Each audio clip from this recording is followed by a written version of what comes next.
If you've ever worked a delivery job, whether it's food, parcels, groceries, or anything in between, you already know the job throws weird stuff at you sometimes. Strange customers, strange houses, strange vibes. But this first story goes way past weird. It jumps straight into the kind of moment where your brain goes, okay, what dimension did I just walk into? This story comes from a guy named Trevor. For about 2 years, he worked late-night food deliveries in a mid-sized city. He always said the job wasn't bad. Most nights were simple. He dealt with the usual chaos that anyone who delivers after dark knows too well. Drunk customers trying to convince him the order was wrong when it clearly wasn't. People sending him to the wrong address and then acting like he should have psychic powers. And of course, the occasional raccoon crew running around the dumpsters like they were guarding a secret treasure. Nothing he couldn't handle. But then he got an order one night that he still thinks about years later. It was close to midnight when the notification popped up. The order itself looked normal. 1 dinner entree and 1 dessert. The address wasn't in a rough area either. It was in an older part of town, with long streets, big trees, and old street lamps that flickered like they were running on borrowed time. The kind of neighborhood that's not dangerous, but definitely feels different after 11 p.m. The only thing that felt off was the delivery note. It said, "Please be quiet when approaching the door. Do not knock. Wait for me to open." Trevor had seen weird notes before. Some people have pets that freak out, some have sleeping kids, some just don't want to interact, so he didn't think much of it. He shrugged, grabbed the food, and drove toward the address. But when he pulled up to the house, the vibe changed instantly. The place looked abandoned. Not kinda messy abandoned, but actually abandoned. The front yard was overgrown with weeds tall enough to hide small animals.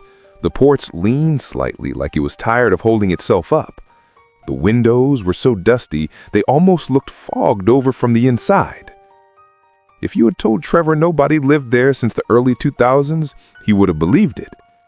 But the porch light was on. A dim yellow light that buzzed faintly. The kind of bulb that's so old it glows unevenly. That one detail threw him off more than anything else. He walked toward the door, and that's when he noticed something even stranger.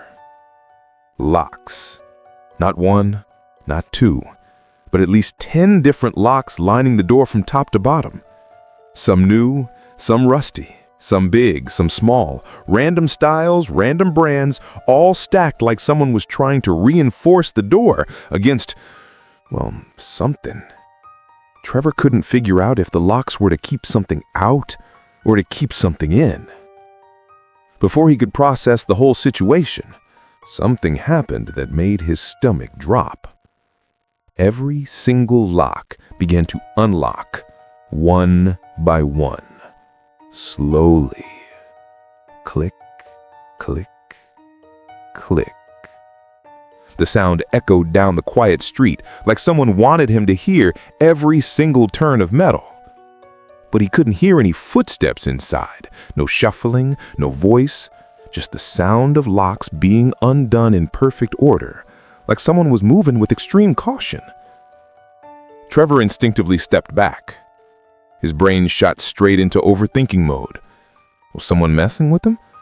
Was someone waiting behind the door? Why would anyone need 10 locks? When the final lock clicked, the door cracked open. Just an inch. Not enough to see the person behind it, just enough for an arm to slide out into the night air. The arm was pale, thin, tense, like the person was straining not to be seen. Trevor noticed scratches on the skin. Not tiny ones, but long, rough ones. The kind that didn't look like they came from a pet or a fall, more like the person had been crawling through something sharp or trying to get away from something. A quiet voice whispered, "Do you have the order?" Trevor handed over the bag slowly. He didn't mean to stare, but the scratches were impossible to ignore. They looked fresh. The skin around them was irritated, like whatever caused them hadn't happened long before he arrived. The whisper voice spoke again, softer this time. "Thank you for coming quickly. I never know how long it's safe." That sentence hit him in a way he didn't expect. Safe from what? Safe for how long? What was happening inside that house? But before Trevor could ask anything, the hand snatched the bag inside. The door slammed shut with surprising force, and then every lock clicked back into place, except this time they locked much faster than they unlocked. One after another, rapid and mechanical. Trevor didn't wait around. He practically ran back to his car, started the engine, and got out of that street as fast as he reasonably could without getting pulled over. When he finally got home, curiosity got the best of him. He checked the order details. The account had no name, no phone number, no profile picture, nothing. It had been created earlier that day and deleted right after the order was completed. He never got another delivery request from that address again. A few months later, he happened to pass through that area during daytime. He slowed down when he approached the house. It looked even more abandoned. The porch light that was on that night was now completely off. The windows were boarded up. The yard looked untouched, like nobody had been there in years. Even the porch steps had more cracks than before. Trevor stared at the house for a few seconds before driving off. He didn't tell the story to anyone for a long time because he wasn't sure what to make of it. He still doesn't know who opened that door, or why they needed 10 locks, or what they meant when they said they didn't know how long it was safe. All he knows is this: whatever was happening inside that house, someone didn't want anyone to see it. Itsy spider went up the water spout. Down came the rain and washed the spider out. Out came the sun. This next one has a completely different type of horror. Not the supernatural kind, not the what was that shadow kind, but the kind that hits you in the chest when you realize a real person is doing something they definitely should not be doing. That quiet, unsettling feeling that comes from knowing you weren't dealing with a ghost or some unknown thing, just an actual human who chose to act strange for reasons you'll probably never understand. The storyteller here is Marcus, a delivery driver for a well-known courier service. He had handled hundreds of routes over the years, and most of them were extremely routine. Same streets, same houses, same customers who left the same polite notes every week. But there was one neighborhood, an older suburb filled with single-story homes, trimmed lawns, and the kind of silence you only get in places where residents have lived there for decades, that always felt a bit different. The people there were friendly, but in a very closed circle kind of way.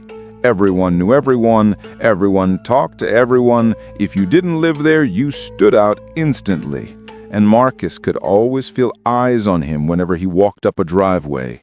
Not in a hostile way, more like they were judging whether he belonged. On his second week working that route, he got a delivery request for a medium-sized box going to a house at the end of a cul-de-sac. The house looked normal. Lawn well-kept, windows clean, nothing out of the ordinary. But the customer note was strange. It said, "Leave the package in my hands directly. Do not leave it on the porch." Marcus shrugged. People have their quirks. Some don't want porch thieves, some are paranoid, some just enjoy awkward hand-to-hand offs. Whatever. He walked up to the door and rang the bell once. Almost immediately, the door opened, but only a crack, just wide enough for a pale hand to slip out into the daylight. The voice that followed was quiet and tense. "Right here." Marcus handed the box over. The hand pulled it in. The door clicked shut. No greeting. No small talk. No thank you. He walked back to the truck thinking it was weird, but not the weirdest thing he'd seen. The next day, he got another delivery to the same address. Same type of box, same customer note, same exact interaction. Knock, cracked door, pale hand, whisper. On the third day, it was the same thing again. By the fifth day, the whole routine had crossed the line from strange but normal to genuinely uncomfortable.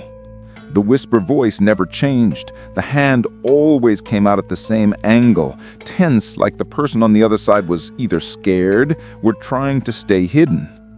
So on that fifth day, when the door cracked open again and the hand reached out, Marcus decided to trust his instincts and ask a quick question. He kept his voice low so he wouldn't sound threatening. "Hey, just checking. Is everything okay in there?"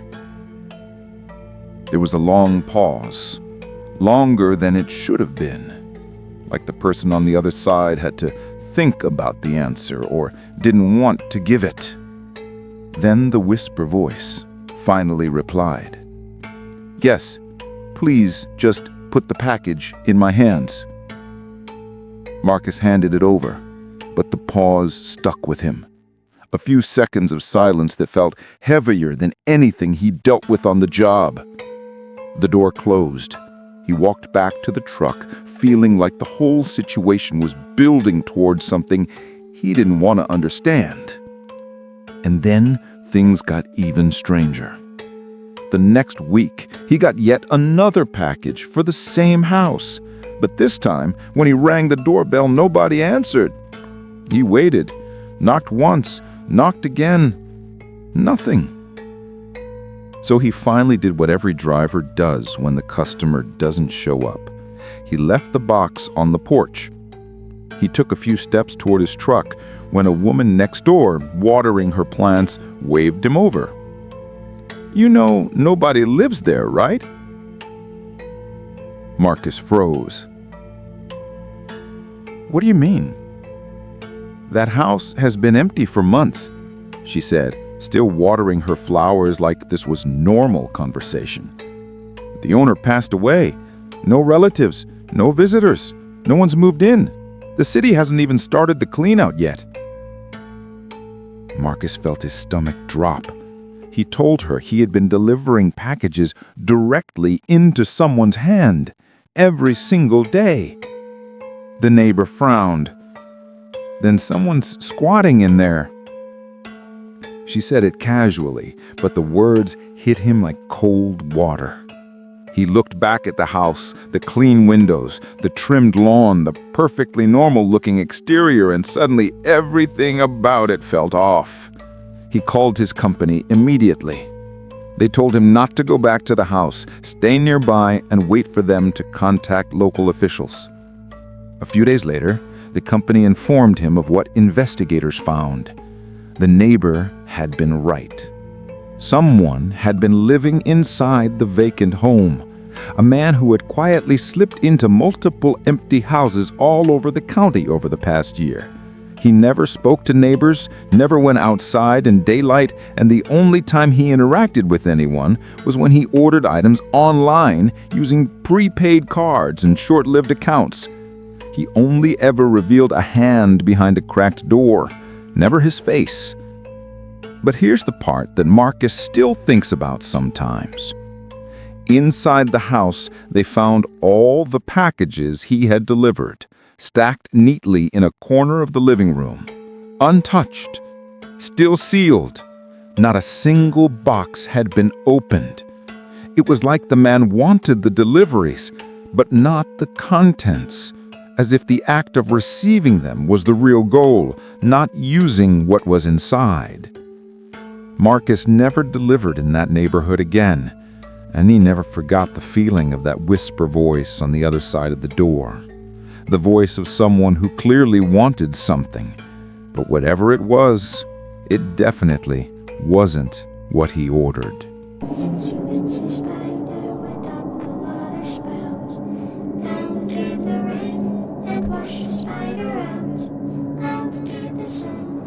This last story?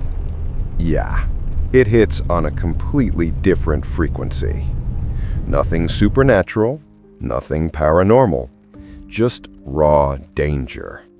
The kind of danger that snaps you awake and makes you rethink ever stopping your car anywhere at night again. The storyteller is a woman named Jessa. She did grocery deliveries as a side job, usually late in the evening after finishing her main work. Most nights were totally normal. Quiet roads, simple drop-offs, polite customers, no drama, nothing weird. Until that one night. She accepted a late order in a rural area, one of those places where the darkness feels heavier than usual, and the only light source is your own headlights. The GPS guided her down a long road with no neighboring houses in sight, then eventually pointed her toward a narrow driveway surrounded by tall trees, the kind of trees that block every ounce of moonlight and make everything feel closed in. When she turned into the driveway, her headlights hit something, or rather someone. A silhouette, standing halfway down the driveway, completely still, not moving even a little. No phone light, no flashlight, just a human shape, motionless in the middle of pitch-black darkness. Jessa slowed down instantly. Her instincts were screaming, telling her to reverse and get out of there. But before she could even think about backing up, the silhouette stepped forward and raised a hand, not to wave hello, just a slow, single motion telling her to stop. Jessa cracked her window open just enough to speak without fully exposing herself. "You order groceries?" she asked. The man nodded. Slowly. Way too slowly. Like he had to think about the motion first. Jessa tried to keep the situation calm. "Okay, I'll just leave them at your door." The man's answer came out low and flat. "No, bring them here." She immediately said no. Company rules didn't allow hand-to-hand deliveries in areas with no lighting. She told him she would place the bags on the porch like usual. The man didn't react at first, didn't argue, didn't even blink as far as she could tell. And then, without warning, he stepped forward fast. Not a sprint, not a panic run. It was more like an eager, heavy walk, the kind that instantly switched her nerves from caution to full-on alarm. She hit the gas, hard. Her tires kicked up gravel. As she sped past him, the man slapped the side of her car, not hard enough to dent anything, but hard enough that she felt it through the seat. She didn't stop driving until she reached the actual house at the end of the driveway. And that's where everything twisted even further. The porch lights were on. The front door was wide open, and the floor inside the entrance was covered in groceries, bags torn open, items scattered like someone had already rifled through them in a hurry. Which made one thing very clear. The man she saw wasn't the homeowner. While she was processing all this, a middle-aged woman in pajamas appeared behind the screen door. Her hands were trembling as she asked, "Is he back?" Jessa, adrenaline still kicking full force, told her what happened, that a man had been waiting in the driveway and tried to get her to stop. The woman's face went pale. She explained that earlier in the evening, she had called the police because someone had been creeping around the yard, trying the windows, circling the porch, and moving through the trees like he was checking the entire property. Officers had come, walked around, and found nothing. She assumed he left. Clearly, he didn't. Right as they were talking, both of them heard something from the woods. Heavy steps, slow, deliberate, like someone shifting their weight carefully, but not bothering to hide the sound. That was enough. Jessa bolted. She ran to her car, yelling at the woman to lock her doors and stay inside. Then she tore down the driveway, scanning the tree line in her mirrors. Just before she reached the road, her headlights hit movement. The same man stepped out from between the trees like he had been waiting for her. His face showed zero emotion, not anger, not frustration, just a blank, calculating stare, the kind of expression that doesn't show disappointment you escaped, only curiosity about his next move. Police searched the area again after Jessa reported everything. They checked tracks, checked camera feeds, checked nearby properties. Nothing. No ID, no prints, no footprints with clear patterns, no explanation. Just a person who knew how to move in the dark and disappear into it. And the creepiest part? The homeowner says that every few weeks, she still hears footsteps around her yard at night. Same slow pace, same rhythm, same direction. Like someone is checking, observing, waiting. And whoever he is, he never tries to break in. He never leaves anything behind. He just walks and listens.